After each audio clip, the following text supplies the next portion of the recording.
10টা ইমামরে যদি একসাথে বসান, ইমাম সাহেবরা গল্প শুরু করে, যেহেতু আমি ইমাম, এটা মোটামুটি আমার একটা অভিজ্ঞতা আছে।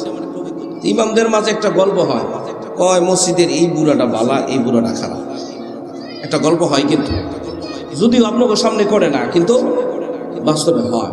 কেন করে? কিছু বয়োজ্যেষ্ঠ আছে, ইমাম সাহেব আর কোনো জায়গায় ধমক দিতে পারে না, ইমাম সাহেবের এসে একটা ধমক দেয়। কি দেয়?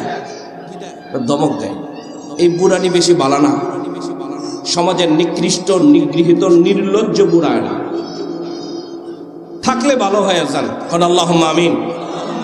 কারণ আলোচনার মজমা হলো শুধরানোর মজমা।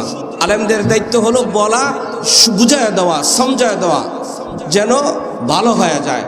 ওষুধ দিলে ভালো হওয়ার জন্য ডাক্তারে দেয়, ইঞ্জেকশন দেয় কেন?